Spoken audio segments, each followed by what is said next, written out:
안녕하세요. EBS에서 사회탐구 영역, 사회문화 담당하고 있는 박봉입니다. 오늘은 19학번 학생들에게 여름방학을 어떻게 하면 효율적으로 보낼 수 있는지 이야기 듣는 시간 마련했습니다.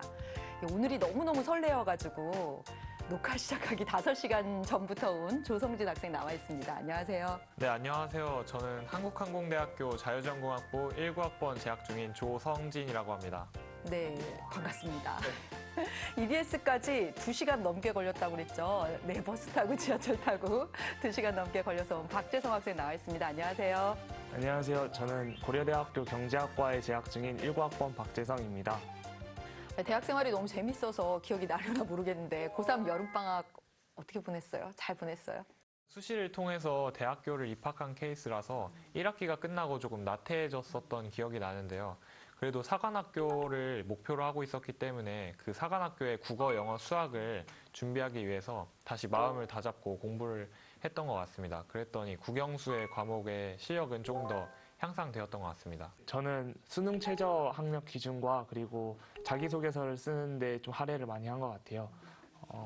이제 뭐 내신 기간도 끝났고 이제 남은 거는 면접이나 자기소개서 그리고 수능 최저였기 때문에 조금 더 그 세 가지에 집중을 해서 좀 여름방학을 좀 알차게 보내려고 노력을 했던 것 같습니다. 저는 이제 궁금한 게 뭐냐면 이제 두 학생 수시로 갔나요? 네, 저는 수시로 갔어요. 네. 할 게 진짜 많잖아요. 뭐 자기소개서도 써야 되고 또 뭐 이제 수능 준비도 해야 되고 또 뭐 면접 준비도 있을 수 있고 뭐 정말 할 게 너무 많은데 이제 큰 틀에서 이 배분을 어떻게 해야 되는 건지 싶어요. 자기소개서를 쓸 때 되게 완성도 있는 자기소개서를 완성하기보다는 자기가 고등학교 3학년 동안 한 활동들을 좀 정리해보면서 어떤 항목에 어떤 활동이 들어가면 좋을지에 대해서 좀 고민을 많이 해봤고요. 그리고 또 이런 것을 고민하는 데 있어서 되게 많은 시간을 쏟지 않고 공부가 잘 안 되거나 좀 오늘은 좀 쉬고 싶다 하는 날에 좀 틈틈이 이런 자기소개서를 준비하고 그 이외에는 모두 수능 최저를 맞추기 위해서 좀 공부를 열심히 했던 것 같습니다. 그러니까 그 중점은 학업 수능에 둔 거네요. 그리고 자기소개서는 좀 보조적으로 한 거고. 네, 성진 학생 그 비율을 나눈다면 어떨까요? 성진 학생. 저는 자기소개서는 굉장히 짧게 첨삭 받는 날에만 그 수정을 하고 나머지 시간은 다 학업에 투자했던 것 같아요. 그래서 자기소개서하고 학업의 비중을 나누다면 한 2대 8 정도 자기소개서가 2이고 학업이 8인 정도로 공부를 했던 것 같습니다. 대부분 보면 자기소개서를 이때 완성해야 되고 막 그런 수시일 경우에는 그런 생각 참 많이 할 것 같은데 오히려 학업 쪽에 비중을 더 많이 두었다. 공통적으로 지금 그런 거죠. 네. 그러면 이제 학업에 비중을 더 많이 뒀으니까 학업 수능 준비 어떻게 했는지 재성 학생부터 얘기해 줄까요? 저 여름방학 때 조금 나태해지지 않기 위해서 제가 일정한 루틴을 만들었어요. 예를 들어서 아침밥을 먹기 전에 국어 지문 여러 개를 본다던가 아니면 하루에 정해진 모의고사, 뭐 국어 모의고사 하나를 보거나 수학 문제를 몇 문제 풀겠다라는 목표를 가지고 매일 그냥 제 나름의 시간표대로 따라가려고 좀 노력을 했던 것 같습니다. 그래서 그 배분을 뭐 국영수를 다 한 거예요? 저는 우선 국어를 가장 못했어요. 그리고 3월 모의고사부터 10월 모의고사까지 되게 성적이 들락날락해서 되게 불안정한 상태였거든요. 그래서 여름방학 때는 조금 제 자신이 있거나 아니면 성적을 올릴 수 있겠다라고 마음을 먹은 수학이랑 사탐 그리고 영어 과목을 중점으로 둬서 좀 공부를 했던 것 같습니다. 뭐 이게 좀 그래요. 뭐냐면 이제 공부를 해온 학생들은 이렇게 딱 얘기하는데 제가 이제 학생 입장에서 들으면 그럼 국영수를 어느 정도 나눠서 했을까? 하루에 다 이제 했다면 국어는 몇 시간 하고 이게 배분 좀 궁금하거든요. 저는 우선 국어는 한 2시간 정도 한 것 같고요. 수학은 3시간, 그리고 뭐 영어랑 그리고 사탐은 각각 1시간 정도씩 할애한 것 같습니다. 저는 이과다 보니까 아무래도 수학이 그리고 수학이 제가 취약한 과목이기도 했고 그래서 수학의 비중을 좀 많이 뒀는데 10시간을 준다고 한다면 국어를 2시간 정도 하고 수학을 6시간 정도 하고 나머지 2시간을 영어, 과탐 이런 식으로 배분을 했던 것 같습니다. 그러면 학생들 공통적으로 하루에 국영수 탐구는 다 그러니까 한 번씩은 공부를 한 셈이 되는 거예요? 저는 국어 같은 경우는 문제집이 두꺼운 책이 있으면은 그 매일매일 해주려고 국어랑 수학은 예를 들어 240페이지가 있으면은 20페이지씩 매일매일 풀고 그 다음부터는 자율적으로 공부를 하는 식으로 그렇게 꼭 국영수 탐을 한 번씩 다 하려고 그렇게 노력하지는 않았던 것 같아요. 저는 성진하고랑은 조금 다르게 국영수 탐 모든 과목을 다 조금씩이라도 보려고 노력을 했던 것 같아요. 예를 들어서 뭐 사탐 같은 경우는 2과목이다 보니까 2개를 한꺼번에 볼 수는 없지만 좀 격일로 나눠가면서 보면서 좀 감을 잃지 않고 뭐 남은 9월 모의고사나 뭐 수능까지 좀 감을 잃지 않기 위해서 매일 그 모든 과목을 다 봤던 것 같습니다. 근데 제가 딱 들어보니까 진짜 열심히 했던 것 같아요. 그죠? 후회 없이 열심히 했던 것 같은데 이 여름방학 때 이렇게 열심히 하면 성적이 오를 수 있는 건가? 당연히 가능하다고 생각합니다. 저는 3월, 4월에 수학을 봤는데 3등급, 4등급이 각각 나왔었는데 여름방학 이후로 그게 확 올랐거든요. 그래서 충분히 노력을 한다면 다시 그 확 올라서 어떻게 됐는데? 저는 수능 때 2등급 나왔어요. 어떻게 했어요? 어떤 계기 또는 어떤 공부 방법이 그렇게 성적을 올리는데 역할을 했던 것 같아요? 여름방학 때 좀 취약한 과목 그 수학에서의 취약한 부분만 기출 문제로 많이 풀다 보니까 비슷한 유형이 나오게 되면 이제 해법을 이전에 공부했던 기억을 가지고 찾아서 접근을 했던 게 도움이 많이 됐던 것 같고 뭐 국어 같은 경우는 이제 여름방학을 통해서 문법이나 문학 같은 고전 운문 같은 거를 다시 되새기면서 좀 어느 정도의 암기를 해주면서 시험에 나오는 거를 좀 나왔던 거를 체크해 가면서 그렇게 공부했더니 좋은 결과가 있었던 것 같아요. 저 같은 경우는 사탐 과목이 되게 등급이 들락날락했던 것 같아요. 그래서 여름방학을 계기로 사회 문화나 그리고 생활과 윤리에 대한 개념을 또 다시 잡고 또 거기에 대한 기출 문제를 계속 연습을 하면서 확실하게 좀 등급을 안정적으로 만들었던 것 같습니다.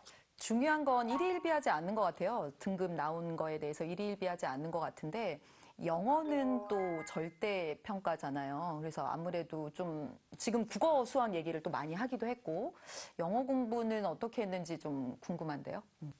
영어는 일단 굉장히 수능에서 EBS 연계율이 체감이 잘 되기 때문에 그리고 또 수능장에서 긴장한 상태에서 EBS 연계된 지문을 보면 굉장히 반갑고 마음이 안정되거든요. 그래서 수능 특강과 수능 완성으로 여러 번 훑어보면서 지문을 기억해주고 또 뒤에 있는 단어장, 수록된 단어장을 통해서 어휘력을 또 높이면 영어는 좋은 결과가 있을 것 같습니다. 저도 수능 연계에 대해서 체감을 되게 많이 할 것 같아서 좀 시킨 거 아니죠, 우리? 네. 수능 연계에 대해서 체감을 많이 하기도 했고 또 할 것 같아서 수능 특강과 수능 완성은 한 3번 정도씩 풀었던 것 같아요. 그럼 3권을 산 거예요? 아니요, 그냥 처음에는 눈으로 풀고 답만 체크하고 그리고 2번째는 각 지문마다 그 지문에 대한 문법이나 또는 어휘 같은 거에 대해서 정리하고 3번째는 마지막으로 그 지문들을 다시 읽으면서 어떤 주제로 이러한 지문이 나오게 되었는지에 대해서 되게 연구라고 하면 연구도 많이 했던 것 같습니다. 그래서 연계를 확 느낀. 그렇구나. 네. 국어에서 혹시 비문학에서 좀 덧붙이고 싶은데 네, 가능할까요? 네, 네. 국어가 요즘에 비문학이 굉장히 지문이 길고 내용 또한 어려워져 갖고 이제 한 번 지문을 읽고 문제 풀기가 쉽지가 않은데 그래서 저 같은 경우는 지문을 읽으면서 그 옆에다가 필기를 해가면서 핵심 내용을 정리해가면서 풀었거든요. 그랬더니 다시 문제를 봤을 때 관련 내용으로 찾아서 들어가는 게 더 빠르고 또 요즘에 종합적으로 개념이 혼합돼 갖고 나오는 고난이도 문제를 풀 때에도 그렇게 개념을 정리해 놓으면 더 정답에 접근하기가 쉬웠던 것 같습니다. 저는 문과인데도 불구하고 국어를 그렇게 잘하진 않았지만 되게 노련하게 하려고 노력을 했던 것 같아요. 예를 들어서 문학 같은 거도 되게 연계 체감이 많이 되거든요. 그래서 수능 보기 직전까지 혹은 여름방학 때부터 시작을 해서 이제 수능 특강과 수능 완성에 있는 문학 지문들을 가리지 않고 뭐 등장인물들을 정리한다거나 아니면 기본적인 전체적인 줄거리를 정리한다던가 이런 식으로 좀 국어에서 시간이 좀 많이 문제를 풀 때 소요가 많이 되는 거를 막기 위해서 조금 많이 익숙해지려고 노력을 했던 것 같아요. 그 국어가 생각보다 안 나왔다라고 한다면 지금 고대 합격하는데 아주 큰 역할을 했던 과목은 뭐예요, 그러면? 제가 생각하기에는 저는 수학이라고 말할 수 있을 것 같아요. 이과에서 국어, 그리고 문과에서 수학. 네. 그러네요. 네. 사실 수학을 저도 1학년 때까지는 되게 못했거든요. 근데 어떻게 수학을 시작하게 됐냐면 그냥 되게 개념서 위주로 공부를 많이 했던 것 같아요. 기본에 충실하자. 사실 뭐 여름방학 때는 수학에 있어서 킬러 문항을 많이 풀려고 노력을 했는데 이때 이 킬러 문항을 풀 때도 되게 개념적으로 빵꾸가 많이 난 거를 느껴서 그 개념적으로 부족한 부분이 있으면은 이제 그걸 채워나가기 위해서 다시 개념서를 훑어본다거나 아니면 선생님들이 하시는 기본적인 개념 강의를 다시 본다던가 하면서 어려운 문제를 풀면서도 기본을 놓치지 않으려고 되게 노력을 했던 것 같습니다. 그러면 안정적인 수학 등급이 나오는 데 있어서 여름방학이 큰 계기가 된 거예요? 네, 맞아요. 네. 국어 등급 나오는 데 있어서 여름방학 때 뭔가 계기가 되었다. 네, 한 과목뿐만이 아니라 전체적으로 등급을 어. 안정화시키기에 여름방학이 제일 좋다고 생각합니다.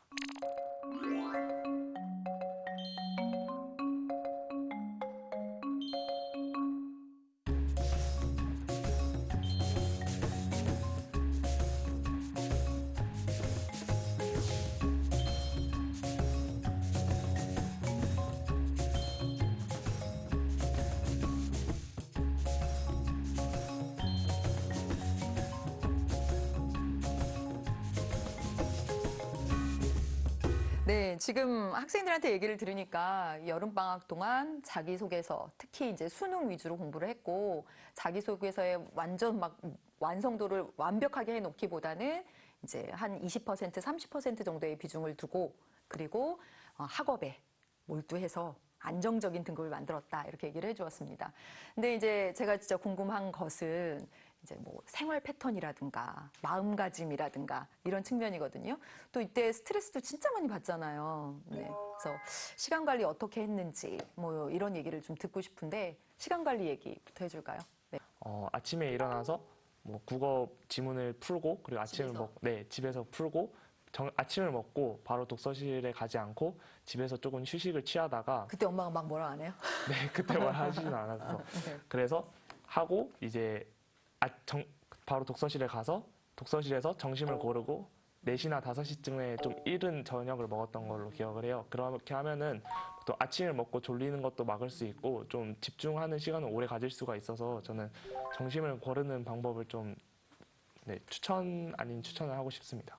저도 사실 공부 시간을 막 타이트하게 최대한으로 확보하려고 하진 않았는데, 공부를 하면서 잠자리에 드는 시간은 최대한 규칙성 있게 가져가려고 노력을 했던 것 같아요. 10시, 11시, 10시에서 12시 사이에 자면서 아침에는 일찍 부모님 출근하실 때 동시에 일어나는 그런 식으로 했던 것 같습니다. 꼭 아침형 인간일 필요도 없고 자기 이제 계획대로 가는 건데 잠은 충분히 자고 뭐 이렇게네요. 이제 마지막으로 궁금한 것이 다시 돌아간다면 이렇게 안 했을 것 같다라고 하는 후회하는 점이 있을 것 같아요. 물론 이제 원하는 목표를 이뤘고 좋은 대학에 다니고 대학생활 재미있게 하고 있지만 돌아가면 이건 이렇게 하고 싶지 않다, 후회된다라고 하는 것.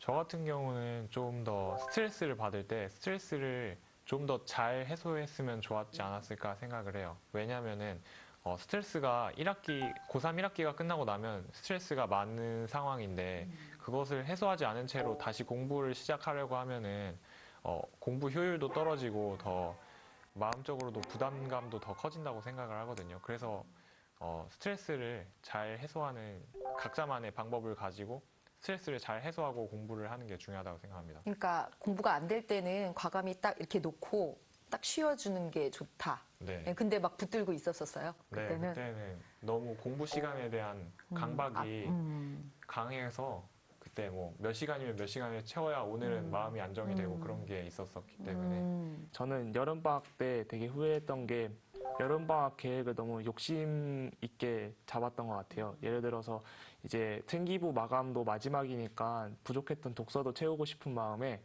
무리하게 좀 독서를 많이 했던 것도 있고요. 생기부 막 몇 장이어야 된다라고 네. 하니까. 생기부량도 많이 늘려야 되는 게 아닌가 되게 그런 고민도 많이 했었고, 이제 남들은 공부 몇 시간씩 하는데 나는 오늘 이거밖에 못했네 이러면서 되게 자책도 많이 했던 것 같아요. 근데 막상 돌이켜 생각해보면은 이게 다 부질없고 결국에는 자기가 한 만큼 이룰 수 있는 거니까 다른 사람들과 되게 비교하면서 그런 거에 연연하지 않았으면 좋을 것 같아요. 너무나 진짜 필요한 말인 것 같아요. 이제 뭐 자기소개서를 다 썼다든지, 생기부가 몇 장이라든지, 오늘 뭐 열 몇 시간을 했다든지, 막 이런 거 듣고 이제 이렇게 중심이 막 흔들리고 이랬다는 거죠. 그럴 필요 없다. 그럴 필요 없대요, 여러분. 네. 여름방학 때는 두 가지 마음일 것 같아요. 빨리 이 시간이 가버렸으면 좋겠다라고 하는 마음도 있고, 또 하나는 며칠밖에 안 남았다 어떡하나 하는 마음도 있을 텐데, 지금 여기 선배들 이야기 통해서 일곽번 형님들 또는 오빠들 이야기를 통해서 여름방학 잘 보낼 수 있는 용기, 도전할 수 있는 그 계기가 되었으면 좋겠습니다. 고3 여름방학 역전 파이팅!